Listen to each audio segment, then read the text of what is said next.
بسم اللہ الرحمن الرحیم۔ السلام علیکم ورحمۃ اللہ وبرکاتہ۔ معزز سامعین کرام، آج جو ہم آپ کے سامنے حاضر ہوئے ہیں یہ اللہ سبحانہ و تعالیٰ کے پیارے کلام قرآن مجید کی ایک خاص صورت، جیسے قرآن پاک کی دلہن کہا جاتا ہے، تو اس صورت کا ایک خاص عمل لے کر حاضر ہوئے ہیں۔ پوری صورت چونکہ پڑھنا بڑی مشکل ہوتی ہے، اس لیے اس صورت کی ایک خاص آیت ہے، اس آیت کا عمل لے کر آپ کی خدمت میں حاضر ہوئے ہیں۔ یہ قرآن پاک کی ایک آیت کا عمل ہے، اللہ سبحانہ و تعالیٰ کے پیارے نام کا عمل ہے، اور قرآن پاک کی ایک چھوٹی سی صورت کا عمل ہے۔ معزز سامعین کرام، پریشانیوں سے نجات دلانے کا عمل، تکلیفوں سے چھٹکارے کا عمل اور زندگی کو بدلنے والا وظیفہ لے کر آپ کی خدمت میں حاضر ہوئے ہیں۔ پریشانی ہر انسان پر آتی ہے، تکلیف ہر انسان پر آتی ہے، مصیبت ہر انسان پر آتی ہے، لیکن بات یہ ہے کہ اب یہ انسان اس پریشانی سے کیسے چھٹکارا پاتا ہے، تکلیف سے کیسے چھٹکارا پاتا ہے، مصیبت سے کیسے نکلتا ہے۔ یہ تکلیف، یہ پریشانی، یہ مصیبت اس کو اپنوں اور بیگانوں میں فرق کرنے کے لیے آتی ہے۔ یہ اللہ کی طرف سے آزمائش ہوتی ہے، اللہ کی طرف سے امتحان ہوتا ہے۔ اب اس امتحان میں جب انسان اللہ کے در پہ جھکتا ہے تو انشاءاللہ پریشانی بھی دور، مصیبت بھی دور اور تکلیف بھی دور ہو جاتی ہے۔ لہٰذا پریشان نہیں ہونا، صرف اللہ کے در پہ جھکنے کی بات ہے، صرف اللہ کے در پہ سر رکھنے کی دیر ہے کہ اللہ آپ کی مشکلات کو دور کر دے گا۔ رزق کی پریشانی ہو، مال کی پریشانی ہو، دولت کی پریشانی ہو، کاروبار کی پریشانی ہو، یا اولاد کی پریشانی ہو، اولاد بات نہیں سن رہی، اولاد نافرمان ہو چکی ہے، تو نافرمان اولاد کو فرما بردار بنانے کے لیے یہ آیت بڑی مجرب ہے۔ اور اس کے ساتھ اگر آپ کی اولاد نہیں ہے، بے اولادی کو ختم کرنے کا ایک انمول وظیفہ ہے۔ آپ خانقاہوں کے چکر لگا کر تھک چکے ہیں، آستانوں پہ جا کر تھک چکے ہیں، ڈاکٹرز کے پاس، حکیموں کے پاس، طبیبوں کے پاس جا کر تھک چکے ہیں، لیکن کہیں سے بھی افاقہ نہیں ہوا۔ تو آپ قرآن پاک کی اس آیت کا سہارا لیجئے، قرآن پاک کی اس صورت کا سہارا لیجئے، اللہ کے اس نام کا سہارا لیجئے، انشاءاللہ آپ کی یہ پریشانی بہت جلد ختم ہو جائے گی۔ ڈاکٹروں نے اگر آپ کو کہا کہ آپ کبھی باپ نہیں بن سکتے، آپ کبھی ماں نہیں بن سکتی، تو آپ اس عمل کو کریں، اور اس عمل کو کرنے سے پہلے بھی اس ڈاکٹر کے پاس اپنا ٹیسٹ کروا لیں، اور پھر یہ 7 دن کا عمل بھی ہے، 21 دن کا عمل بھی ہے۔ 7 دن بھی کریں یا 21 دن کریں، اپنی ضرورت کے مطابق اس عمل کو کریں۔ پھر اس عمل کو کرنے کے بعد آپ وہاں ہی جائیں جہاں سے پہلے آپ نے ٹیسٹ کروایا تھا، اور پھر آپ نے دیکھنا ہے کہ 1 مہینے 2 مہینے کے بعد انشاءاللہ میرا رب آپ پر کرم کر دے گا، میرے رب کی رحمت کے دروازے کھل جائیں گے۔ وہ ڈاکٹرز بھی حیران ہو جائیں گے کہ کیسے ممکن ہوا۔ یہ ایسے ممکن ہوا کہ اللہ کے قرآن کی طاقت ہے، اللہ کے نام کی طاقت ہے، قرآن پاک کی اس آیت کی طاقت ہے، قرآن پاک کی اس صورت کا ود ہے۔ آیت آپ نے تھمبنیل پر دیکھ لیے، اللہ کا پیارا نام آپ نے دیکھ لیا ہے، اور قرآن پاک کی صورت آپ نے دیکھ لی ہے۔ تو معزز سامعین کرام، دل جمی کے ساتھ، دل جوئی کے ساتھ، پورے اہتمام کے ساتھ اس صورت کا آپ نے ورد کرنا ہے۔ بسم اللہ الرحمن الرحیم۔ السلام علیکم ورحمۃ اللہ وبرکاتہ۔ معزز سامعین کرام، آج جو ہم آپ کے سامنے حاضر ہوئے ہیں، یہ مشکلات کو دور کرنے کا عمل لے کر حاضر ہوئے ہیں۔ تکلیفیں آپ پر آ گئیں، مصیبتیں آپ پر آ گئیں، مشکلات آپ پر آ گئیں، آپ ان سے نکلنا چاہتے ہیں، تو اس کے لیے ایک خاص عمل لے کر آپ کی خدمت میں حاضر ہوئے ہیں۔ یہ عمل اللہ رب العزت کے قرآن پاک کا عمل ہے، قرآن پاک میں سے ایک سورت کا عمل ہے۔ یہ عمل اللہ کے پیارے ناموں کا عمل ہے، یہ عمل ایک آیت کا عمل ہے۔ آپ اس آیت کے ذریعے سے، اللہ کے اس نام کے ذریعے سے، قرآن پاک کی اس سورت کے ذریعے سے اپنی مشکلات کو اپنے رب سے حل کروا سکتے ہیں، اپنی تکلیفوں کو اپنے رب سے حل کروا سکتے ہیں۔ جی ہاں، آپ کی ساری تکلیفیں دور ہو جائیں گی، ساری مصیبتیں ختم ہو جائیں گی، ساری ٹینشنیں ختم ہو جائیں گی، صرف اس ایک عمل کی وجہ سے۔ اللہ سبحانہ و تعالیٰ کے جتنے بھی انبیاء آئے، انہوں نے لوگوں کا تعلق دنیا سے کاٹ کے اللہ کے ساتھ لگانے کی کوشش کی۔ 1,24,000 کم و بیش انبیاء نے، سب نے لوگوں کی مشکلات میں کمی کرنے کی کوششیں کی، لوگوں کی تکالیفوں کو دور کرنے کی کوشش کی۔ آخر میں نبی آخر الزمان جناب محمد مصطفیٰ احمد مجتبیٰ رسول عربی صلی اللہ علیہ وآلہ وسلم آئے، اور میرے آقا نے فرمایا، عملاً کر کے بھی دکھایا اور فرمایا بھی، یسروا ولا تعسروا، آسانیاں پیدا کرو، مشکلات نہ پیدا کرو۔ بخاری شریف کی روایت کا ایک حصہ ہے۔ بشروا ولا تنفروا، محبتیں لاؤ، محبتیں بانٹو، نفرتیں مت پھیلاؤ۔ آج لوگ نفرتیں پھیلاتے ہیں، محبتیں نہیں بانٹتے۔ آج لوگ انسانیت سے دور جاتے جا رہے ہیں، اللہ کے در کو چھوڑ کر دوسروں کے در پہ جا رہے ہیں۔ کچھ نہیں ملنے والا سوائے اللہ کے در کے۔ یعنی کسی نے کاروبار کو اپنا سب کچھ مان لیا، کسی نے اپنی دکان کو، کسی نے اپنی فیکٹری کو، اور کوئی کہتا ہے بس یہاں سے نہیں، اگر اللہ کو ناراض کرو گے رب کائنات کی قسم کچھ بھی نہیں ملنے والا۔ وہ آتے ہیں نا، ومن اعرض عن ذکری، قرآن میں یہ آیت ہے قرآن پاک کی، اللہ فرما رہے ہیں ومن اعرض عن ذکری فإن له معیشۃ ضنکا، کہ جو میرے ذکر سے اعراض کرے گا، جو مجھ سے دور بھاگے گا، جو مجھ سے نظریں کترائے گا، فرمایا میں اس کی معیشت کو تباہ و برباد کر کے رکھ دوں گا۔ اللہ فرما رہے ہیں معیشت تباہ ہو جائے گی، اور تباہ کرنے والا کون ہے؟ اللہ ہے۔ آج آپ دیکھیں نا، ہم نماز نہیں پڑھتے اور پھر ہم کہتے ہیں ہمارے حالات ٹھیک نہیں ہو رہے، ہمارے حالات ٹھیک ہو جائیں، ہماری ساری مشکلات دور ہو جائیں، تکلیفیں ختم ہو جائیں، ٹینشنیں دور ہو جائیں۔ ارے میرے پیارے بھائی، آپ کی ٹینشنیں کیسے دور ہوں گی؟ آپ کی مشکلات کیسے ختم ہوں گی؟ آپ کی تکلیفیں کیسے دور ہوں گی کہ آپ نے اپنے رب کو ناراض کر دیا، پالنے والے کو ناراض کر دیا۔ اس لیے یہ اصول ہے انبیاء، حضرات انبیاء کرام کا بھی، صحابہ کرام کا بھی، بزرگان دین کا بھی، کہ وہ 5 وقت کی نماز پڑھتے تھے، فرض بھی ہے، اور وہ ان نمازوں کو کبھی نہیں چھوڑتے تھے۔ اب اپنے گریبان میں جھانکیں کہ ہمارے یہ جو کاروبار میں کمی کا ذریعہ کون ہے؟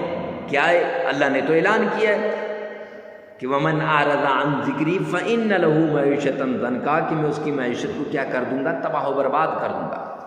اور اس کے ساتھ اگر کسی کے پاس مال و دولت آیا، پیسے آئے، کاروبار اچھا ہوا، گاڑی اچھی مل گئی، گھر اچھا مل گیا، بنگلہ اچھا مل گیا، یا پھر کوئی جاب مل گئی، یا پھر اللہ نے اولاد سے نواز دیا، یا پھر کوئی بھی ایسی چیز جو آپ کو مل گئی، تو اب اس پہ آپ کیا کرتے ہیں؟ تکبر کر رہے ہیں۔ اور اللہ نے فرمایا، اللہ کے پیارے حبیب فرما رہے ہیں، حدیث قدسی ہے کہ الکبر ردائی، تکبر میری چادر ہے، ومن نزع عن ردائی، جو کھینچے گا میری چادر کو، اعلنتہ بالحرب، میں اس کے ساتھ اعلان جنگ کرتا ہوں۔ اب اللہ اس کے ساتھ کیا کر رہے ہیں؟ اعلان جنگ کر رہے ہیں۔ اللہ کا اعلان جنگ ہو رہا ہے تکبر کرنے والے کے ساتھ، یہاں یہ تکبر کر رہا ہے بندہ، یہاں یہ نمازیں چھوڑ رہا ہے، نماز چھوڑنے والے کے ساتھ بھی اعلان جنگ، تکبر کرنے والے کے ساتھ بھی اعلان جنگ۔ اب یہ دونوں موذی مرض ہم میں پائے جاتے ہیں، اور ہم کہتے ہیں ہمارا کاروبار ٹھیک نہیں ہو رہا، ہم کہتے ہیں ہمارے جو دکان نہیں چل رہی، میرا کاروبار ٹھیک نہیں ہے، میرے حالات ٹھیک نہیں ہیں، میں تو ایسے ہو گیا ہوں، قاری صاحب تباہ ہو گیا، مفتی صاحب میں نے تو سب کچھ لٹا دیا ہے۔ نہیں نہیں میرے بھائی۔ اور تیسری بات کہ حرام کی کمائی سے بچیں، حلال کی کمائی، حلال حلال حلال کی کمائی کو اپنائیں، حرام کی کمائی سے بچیں۔ جب انسان حرام کی کمائی کھاتا ہے نہ اس کی نماز قبول، نہ اس کا روزہ قبول، نہ اس کا اور کچھ قبول، کچھ بھی قبول نہیں ہے، سب کچھ داؤ پہ لگ گیا۔ کیوں؟ حرام کی کمائی کی وجہ سے۔ کیوں؟ اللہ کی نافرمانی کی وجہ سے۔ کیوں؟ اللہ کے دین سے دوری کی وجہ سے۔ تو اگر آپ چاہتے ہیں کہ آپ کی تکلیفیں دور ہوں، آپ کی مصیبتیں ختم ہوں، تو وہ طریقہ اپناؤ، وہ رستہ اختیار کرو جو حضرات صحابہ کرام نے اختیار کیا، وہ رستہ اختیار کرو جو حضرات انبیاء کرام نے اختیار کیا۔ معزز سامعین کرام، تب جا کے ان وظائف کا آپ کو فائدہ ملے گا، ان قرآنی صورتوں کو جو ہے پڑھنے کا فائدہ ملے گا، آیات کی تلاوت کرنے کا فائدہ ملے گا، اللہ کے ناموں کا ورد کرنے کا فائدہ ملے گا۔ اکثر لوگ آتے ہیں میرے پاس، کہتے ہیں حضرت وظائف اثر نہیں کرتے، فلاں مفتی صاحب نے وظیفہ بتایا لیکن اثر نہیں کیا۔ اور میرے بھائی، مفتی صاحب کا کوئی قصور نہیں ہے، فلاں پیر صاحب نے بتایا، پیر صاحب کا کوئی قصور نہیں ہے، قصور میرا ہے، ہمارا ہے، ادھر نہیں دیکھتے۔ حالانکہ حدیث پاک میں آتا ہے الکیس من دان نفسہ، عقل مند وہ ہے جو یہاں دیکھتا ہے، وعمل لما بعد الموت، اور وہ اعمال کرتا ہے جو مرنے کے بعد کام آتے ہیں۔ ہم ان عارضی کاموں کی وجہ سے ہم اپنی آخرت کو ہم بلا دیتے ہیں، اپنے رب کو ہم بلا دیتے ہیں، اور اپنی آخرت کی فکر نہیں کرتے۔ جب آخرت کی فکر نہیں کرتے، رب کائنات کی قسم ہماری آخرت تباہ و برباد ہو جاتی ہے۔ آخرت تو کیا، دنیا بھی تباہ ہو جاتی ہے۔ جب ہم رب کے بنیں گے، رب ہمارا بنے گا، پھر معاملات ٹھیک ہو جائیں گے۔ تو کوئی بھی عمل کرنے سے پہلے ان تین باتوں کا لازمی آپ نے نوٹ کرنا ہے۔ یہ مبادیات میں سے ہیں، یہ ہر عمل کی شروع میں یہ بہت ضروری ہیں۔ کوئی بھی عمل ہو، کیسا بھی عمل کیوں نہ ہو، اس سے پہلے یہ بہت ضروری ہے۔ معزز سامعین کرام، ہر عمل کا آپ کو پتہ ہونا چاہیے، اللہ کے ناموں میں طاقت ہے۔ 99 نام ہے میرے رب کے، ایک ایک نام کی فضیلت بیان کرنا شروع کر دوں بہت لمبا ٹائم ہو جائے گا۔ ہر نام کی اپنی طاقت ہے، ہر نام اپنی جگہ پہ بڑا پاورفل ہے۔ اور قرآن پاک کی یہ جو صورت ہے، آپ نے تھمبنیل پر دیکھی ہے، اس صورت میں بڑی طاقت ہے۔ ٹائٹل میں دیکھ لی ہوگی، ڈسکرپشن میں آپ دیکھ رہے ہیں، نام لکھا ہوگا، بڑی طاقت ہے۔ شرط یہ ہے کہ یہاں یہ مانے، اگر یہ مانے گا تو اس میں طاقت ملے گی، اگر یہ نہیں مانے گا تو رب کائنات کی قسم قرآن وہی ہے لیکن قرآن پاک سے ہمیں فائدہ نہیں ملے گا، کیونکہ فرمایا نا اولئک علی ھدی من ربہم، ٹھیک ہے، آگے ھدی للمتقین، ہدایت ہے متقین کے لیے، فائدہ ہوگا نیک لوگوں کو۔ یعنی ہدایت کیسے ملے گی؟ نیک لوگوں کو۔ تمہیں اور آپ اگر اللہ کے حضور گڑگڑائیں گے، اللہ سے مانگیں گے، تو انشاءاللہ اس قرآن پاک کی آیت کا ہمیں فائدہ ہوگا۔ یہ جو آپ نے دیکھی ہے یہ آیت آپ کی زندگی کو تبدیل کر کے رکھ دے گی۔ ہزاروں لوگوں کی زندگیوں کو رب کائنات کی قسم اس آیت نے تبدیل کیا ہے۔ ویسے نہیں، لیکن شرط یہ ہے کہ یہ تین باتیں ہوں کہ ایک تو نماز کی پابندی، دوسرا پھر آپ نے یہ جو جھوٹ سے، یہ کیا کہتے ہیں، تکبر سے بچنا ہے، اور تیسری بڑی بات معزز سامعین کرام، حرام کی کمائی سے بچنا ہے۔ یہ شرائطیں، ہر عمل سے پہلے یہ شرط ہے۔ اور چوتھا، بڑے اخلاص کے ساتھ، بڑی توجہ کے ساتھ بھرپور طریقے کے ساتھ آپ نے اس عمل کو کرنا ہے. اکیلے میں جا کر، تنہائیوں میں جا کر، یکسو ہو کر آپ یہ عمل کر لیں. انشاءاللہ یہ عمل آپ کی مشکلات کو دور کر دے گا، یہ عمل آپ کی تکلیفوں کو دور کر دے گا. پرانی سی پرانی بیماری کیوں نہ ہو، جڑ سے اکھڑ کے رہ جائے گی. اللہ کے نام میں وہ طاقت ہے، اللہ کے قرآن میں وہ طاقت ہے، قرآن پاک کی صورتوں میں وہ طاقت ہے. یہ جو ورد بتائے جانے احادیث کی اندر جو اوراد آتے ہیں ان میں وہ طاقت ہے. ویسے تو نہیں کہتے، بزرگان دین نے اس پر عمل کیا ہوتا ہے. پھر بتائیے، اب اکثر لوگ چھوٹی سی ویڈیو دیکھی شروع سے اور آخر سے، بس جی حضرت مفتی صاحب ہو گیا ہمارا کام. اب پھر جب وہ عمل کرتے ہیں، عمل کرنے کے بعد انہیں فائدہ نہیں ہوتا، پھر ہمارے پاس بھاگتے ہیں، حضرت مفتی صاحب اس کا کوئی فائدہ نہیں ہوا. اور میرے بھائی، میرے چاند، میرے لاڈلے، فائدہ کیسے ہوگا؟ فائدہ تب ہوگا جب آپ یہ عمل کریں گے. فائدہ تب ہوگا جب آپ اس طریقے سے اس کو کریں گے. فائدہ تب ہوگا جب آپ ان شرائط پہ عمل کریں گے. آپ شرائط پہ عمل کرتے نہیں، آپ شرائط کو پس پشت ڈال دیتے ہیں اور پھر کہتے ہیں کہ فائدہ نہیں ہوا. اس لیے کوئی بھی عمل ہے، کتنا بھی کیسا بھی عمل ہے، اللہ کے نام کا عمل ہو، قرآن کی سورت کا عمل ہو، قرآن کی آیت کا عمل ہو، اس عمل کو کرنے سے پہلے آپ نے ان شرائط کو لازمی کرنا ہے. اور اس عمل سے پہلے تو بہت ضروری ہے، جس عمل کے لیے آپ نے کلک کر کے اس ویڈیو پہ آئے ہیں، اس عمل کے لیے یہ شرائط بہت ضروری ہے. معزز سامعین کرام، اپنے گریبان میں جان کر اپنے عملیات کو ٹھیک کریں. انشاءاللہ اللہ اس کا ہمیں فائدہ دے گا. وہ اتنا فائدہ ہوگا کہ آپ سوچ بھی نہیں سکتے. اللہ کے غیبی خزانوں سے آپ کو ملے گا. اللہ کے رحمت کے دروازے کھل جائیں گے. اللہ سبحانہ و تعالی کے رحمت کے جتنے بھی دروازے ہیں سب آپ کی طرف متوجہ ہو جائیں گے. اور سب سے بڑی بات، آخری شرط، تنہائی میں، اکیلے میں، یکسو ہو کر آپ نے یہ عمل کرنا ہے. تنہائیوں میں چلے جانا ہے. وقت کی کوئی قید نہیں ہے، جگہ کی بھی قید نہیں ہے کہ فلاں جگہ بیٹھ جاؤ، فلاں جگہ بیٹھ جاؤ، مسجد میں بیٹھ جاؤ، آستانے میں بیٹھ جاؤ، خانقاہ میں بیٹھ جاؤ. نہیں نہیں نہیں، آپ کا جہاں جی چاہتا ہے وہاں بیٹھ کر تنہائی کے اندر آپ نے اس عمل کو کرنا ہے. کیونکہ جتنا اپنے رب کی طرف آپ متوجہ ہوں گے نا، رب کائنات کی قسم، اتنا فائدہ ہوگا، اتنا آپ کا رب آپ کو عطا کرے گا. تو آئیے چلتے ہیں عمل کی طرف. سب سے پہلے آپ نے آمنہ کے لال عبداللہ کے در یتیم جناب نبی کریم صلی اللہ علیہ وآلہ وسلم کی شان میں درود پاک پڑھنا ہے.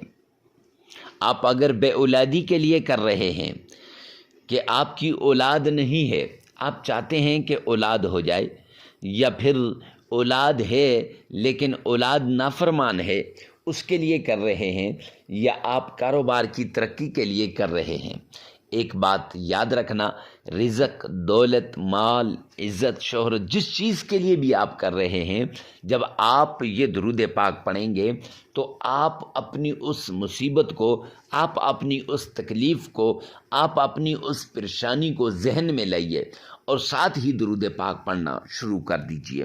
درود پاک کیسے پڑھنا ہے؟ کون سا درود پاک پڑھنا ہے؟ درود پاک آپ نے نماز والا درود پاک پڑھنا ہے اور درود ابراہیمی آپ نے پڑھنا ہے. تو آئیے میرے ساتھ مل کر درود ابراہیمی پڑھ لیجئے. اللہم صلی علی محمد وعلی آل محمد کما صلیت علی ابراہیم وعلى آل إبراهيم إنك حميد مجيد.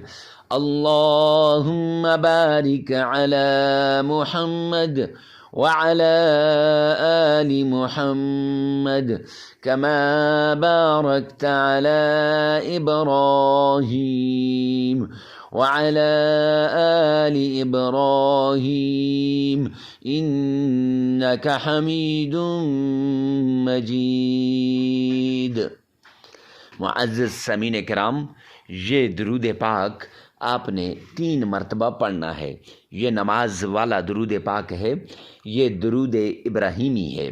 اس درود پاک کو 3 مرتبہ جب آپ پڑھ لیں گے اور اس کے 3 مرتبہ پڑھنے کے فضائل، برکات، انوارات، کرشمات آپ جا کر خود کتابوں میں دیکھ لیں۔ اگر یہاں بیان کرنا شروع کر دوں تو ویڈیو بہت لمبی ہو جائے گی۔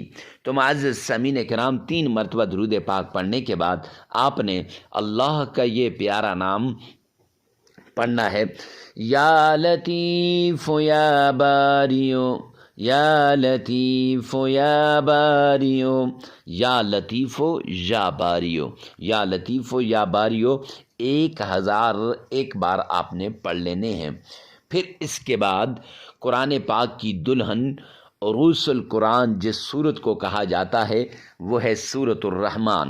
سورۃ الرحمن کی ایک خاص آیت ہے جس آیت کو آپ نے تھمبنیل پر بھی دیکھا ہے، فَبِأَيِّ آلَاءِ رَبِّكُمَا تُكَذِّبَانِ۔ یہ آیت جو بار بار ریپیٹ کی گئی ہے، یہ آیت آپ نے صرف 313 مرتبہ پڑھ لینی ہے۔ 313 مرتبہ یہ آیت آپ نے پڑھ لینی ہے، جو فَبِأَيِّ آلَاءِ رَبِّكُمَا تُكَذِّبَانِ۔ پھر اس کے بعد آپ نے قرآن پاک کی چھوٹی سی سورت ہے جسے ہم سورۃ الکوثر کہتے ہیں، وہ آپ نے تلاوت کرنی ہے، اِنَّا أَعْطَيْنَاكَ الْكَوْثَرَ فَصَلِّ لِرَبِّكَ وَانْحَرْ إِنَّ شَانِئَكَ هُوَ الْأَبْتَرُ۔ یہ سورت آپ نے صرف 11 مرتبہ پڑھ لینی ہے، اور پھر اللہ کے پیارے پیغمبر آمنہ کے لال عبداللہ کے در یتیم جناب نبی کریم صلی اللہ علیہ وآلہ وسلم کی شان میں عقیدت کے ساتھ، پیار کے ساتھ، محبت کے ساتھ 3 مرتبہ درود پاک پڑھ لینا ہے۔ کون سا درود پاک؟ وہی درود پاک جو شروع میں پڑھا ہے، درود ابراہیمی۔ ارے مفتی صاحب، یہ درود ابراہیمی ہی کیوں خاص ہے؟ تو یہ اس لیے کہ اس میں اکثر لوگوں کا تلفظ صحیح ہوتا ہے، چونکہ 5 مرتبہ دن میں اس کو پڑھا جاتا ہے نماز کے اندر، تو اس لیے اس میں اس کو خاص کیا گیا ہے۔ ویڈیو کو ثواب کی نیت سے صدقہ جاریہ سمجھ کر آگے شیئر کرنا مت بھولیے گا۔ اللہ میرا اور آپ کا حامی و ناصر ہو۔ والسلام۔